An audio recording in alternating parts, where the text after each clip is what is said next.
आज हम लोगों ने शुरू करना है पैथोजेनेसिटी का क्वेश्चन। ये आप लोगों को 5 मार्क का क्वेश्चन आ सकता है माइक्रोबायोलॉजी के पार्ट में। और प्रीवियस एग्जाम्स के अंदर भी ये क्वेश्चन आ चुका हुआ है। पैथोजेनेसिटी से पहले हम थोड़ा सा जो है ओवरव्यू लेते हैं पिछले लेक्चर का। मैंने आप लोगों के साथ एक कॉन्सेप्ट शेयर किया था कि जो बैक्टीरिया है वो हमारी बॉडी का है, जिसे हम नॉर्मल फ्लोरा कहते हैं। ये हमारी बॉडी की जो है डिफरेंट कामों में हेल्प करता है।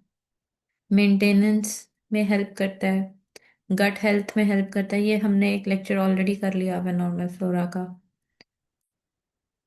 तो अभी हम लोगों ने एक चीज़ देखी थी कि हमारी बॉडी के अंदर बहुत से माइक्रो ऑर्गेनिज्म मौजूद होते हैं। माइक्रो ऑर्गेनिज्म जब तक बॉडी के अंदर मौजूद है और बॉडी के अंदर एंटर होके वो कोई फिजियोलॉजिकल, एनाटॉमिकल या बायोकेमिकल रिएक्शन इनमें से कोई भी चेंजेस कॉज नहीं कर रहा, तो वो आपके लिए नुकसानदेह नहीं है। It is just an infection without any symptoms. लेकिन जब ये माइक्रो ऑर्गेनिज्म आपकी बॉडी के अंदर आकर कोई फिजियोलॉजिकल चेंज कॉज कॉज करने की कोशिश करे, मतलब आपकी बॉडी के ऑर्गन्स के कोई फंक्शन को चेंज करने की कोशिश करे, या कोई एनाटॉमिकल चेंज कॉज करने की कोशिश करे, या फिर आपकी बॉडी का कोई स्ट्रक्चर बदलने की कोशिश करे, even at a cellular level, छोटे से छोटी चीज के लिए का हद तक भी अगर ये कोई चेंज कॉज करने की कोशिश करे, या कोई बायोकेमिकल चेंजेस, कोई रिएक्शन चेंजेस, कोई हार्मोनल, कोई एंजाइम, कोई भी चेंज कॉज करने की कोशिश करे, then it will become a disease. तो मैंने आप लोगों के साथ इन्फेक्शन और डिजीज का कॉन्सेप्ट पहले शेयर किया था। ऐसे माइक्रो ऑर्गेनिज्म जिनके अंदर ये एबिलिटी होती है कि वो आपकी बॉडी के अंदर एंटर हो, और एंटर होने के बाद कोई एनाटॉमिकल, फिजियोलॉजिकल या कोई बायोकेमिकल चेंज कॉज करें, वो कहलाते हैं पैथोजन। और इस पूरे अमल को कहा जाता है pathogenicity. Pathogenicity in other words जो है किसी भी माइक्रो ऑर्गेनिज्म की बीमारी फैलाने की सलाहियत है। बीमारी फैलाने की सलाहियत कि क्या वो इस ऐसा है कि वो बीमारी फैला सकता है या नहीं, डिजीज कॉज कर सकता है या नहीं। तो कोई भी ऐसा माइक्रो ऑर्गेनिज्म जो आपकी बॉडी के अंदर एंटर होने के बाद वो आपकी बॉडी के सेल्स, टिश्यूज को इन्फेक्ट करे, आपकी बॉडी के अंदर कोई फिजियोलॉजिकल, एनाटॉमिकल या कोई बायोकेमिकल रिएक्शन, कोई भी चेंज कॉज करे जिसकी वजह से आपको डिजीज कॉज हो, जिसकी वजह से which could lead to symptoms and disease. This is called as pathogenicity. Pathogenicity क्या है? Ability of a parasite to gain entry to the host and bring about a physiological or anatomical change resulting in the change of health and thus disease। Enter हुआ, change cause किया और disease हो गई। तो इसको आप ना यहाँ पे उर्दू में लाजमी लिख लें, बीमारी फैलाने की सलाहियत। अब कोई भी ऐसा माइक्रो ऑर्गेनिज्म या कोई भी ऐसा ऑर्गेनिज्म या कोई भी ऐसा पैरासाइट जो कि आपकी बॉडी के अंदर एंटर होता है, और बॉडी के अंदर एंटर होने के बाद वो आपकी बॉडी को बीमार कर रहा है, तो उसको कहते हैं पैथोजन। क्या कहते हैं उसको? पैथोजन। कोई भी ऐसा ऑर्गेनिज्म जो कि जिसके अंदर बीमारी फैलाने की सलाहियत होती है, उसको कहा जाता है पैथोजन। अब ये जो पैथोजेनेसिटी होती है, ये 3 तरह की होती है। पैथोजेनेसिटी हमने क्या पढ़ा था इधर? बीमारी फैलाने की सलाहियत। 3 तरह की सलाहियत रख सकते हैं, मतलब बीमार उसने करना है, 3 तरह से बीमार कर सकता है। ये आगे हम देखेंगे। पैथोजेनिसिटी की डेफिनेशन हो गई, पैथोजन की डेफिनेशन हो गई। अब ये डेफिनेशन आप कोशिश कीजिएगा आप एज इट इज इसको याद करें। फिर आगे आती है विरुलेंसी। विरुलेंसी क्या है? Degree of pathogenicity. मैंने आपसे कहा था ना कि किस हद तक बीमार कर रहा है। इसकी आगे मजीद से तीन टाइप्स हैं। वो ये हैं विरुलेंसी।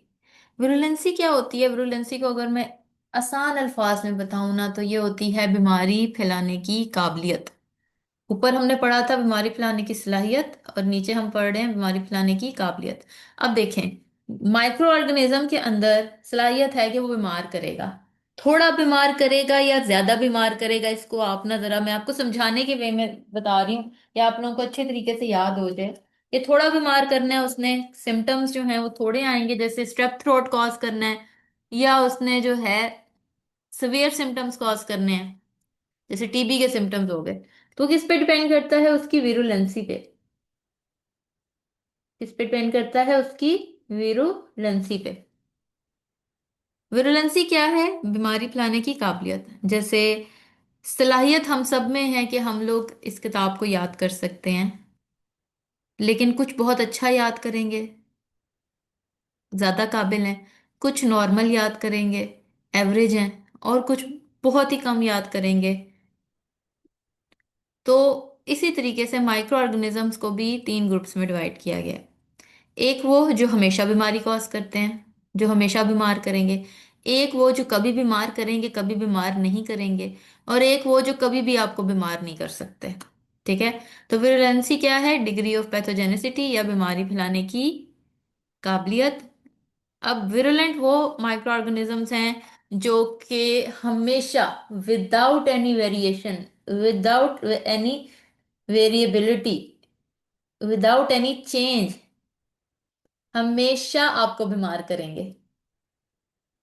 जैसे फॉर एग्जाम्पल टीबी, ट्यूबरक्लोसिस का जो बैक्टीरिया है, वो जितने भी आपकी हेल्दी बॉडी होगी, अगर वो आपकी बॉडी के अंदर एंटर हो गया तो वो आपको बीमार कर देगा।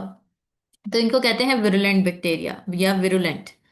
फिर एक होते हैं मॉडरेटरी विरुलेंट। मॉडरेटरी विरुलेंट वो होते हैं जो कभी आपको बीमार करते हैं और कभी नहीं करते। तो ये क्या चीज है कि कभी बीमार करना है कभी नहीं? क्यों?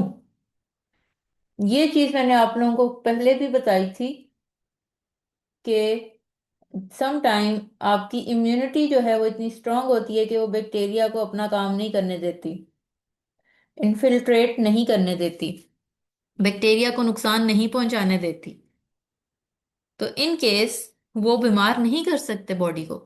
लेकिन जहां पे हमारी इम्यूनिटी थोड़ी देर के लिए वीक हुई, वहां पे ऑर्गेनिज्म जो है वो बॉडी पे अटैक कर देता है।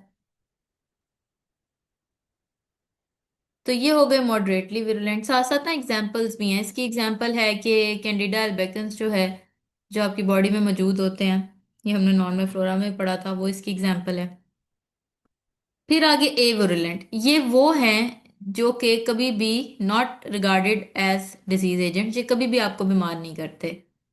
जैसे कि लैक्टोबैसिलाई और स्ट्रेप्टोकोकाई, जो आपकी दही में जिसमें से आइसोलेट किया गया या उसमें पाया जाता है, ये कभी भी आपको बीमार नहीं करता।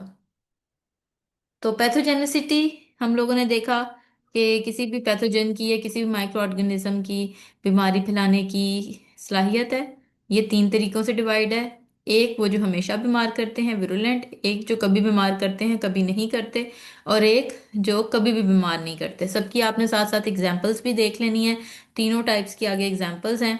और ये जो अपॉर्चुनिस्टिक था, ये आपके ऊपर होस्ट पैरासाइट रिलेशनशिप में क्वेश्चन में मैंने आपका एंटर करवाया था कि समटाइम्स ये होता है कि आपके वो नॉर्मल फ्लोरा जो कि आपको नुकसान नहीं पहुंचा रहा होता है, जिनको कमेंसल्स कहते हैं, जब आपकी बॉडी के नॉर्मल डिफेंस सिस्टम या आपकी इम्यूनिटी थोड़ी सी वीक हो जाती है, तो आपके ये जो कमेंसल्स होते हैं जो कि आपको एक टाइम पे नुकसान नहीं पहुंचा रहे थे, वो शिफ्ट हो जाते हैं पैरासिटिज्म की तरफ और आपको नुकसान पहुंचाना शुरू कर देते हैं। और इस शिफ्ट को कहा जाता है अपॉर्चुनिस्टिक।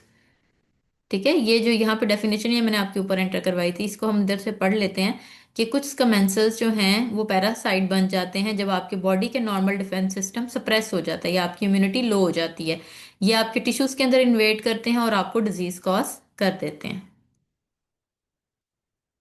ये मेन इसकी जो क्वेश्चन है, ये आपके ऊपर होस्ट पैरासाइट रिलेशनशिप के अंदर है। ये आपका यहाँ पे क्वेश्चन कंप्लीट हो गया, इसके साथ आपका ये चैप्टर भी कंप्लीट हो गया। अच्छा, ये एक इंडिविजुअल क्वेश्चन था पैथोजेनेसिटी का, ये एक इंडिविजुअल क्वेश्चन था आपका नॉर्मल फ्लोरा का, ये एक इंडिविजुअल था आपका होस्ट पैरासाइट रिलेशनशिप का। तीन ये क्वेश्चंस हो गए। उसके अलावा जो है ये अलग अलग आप लोगों के क्वेश्चंस हम लोगों ने किए थे।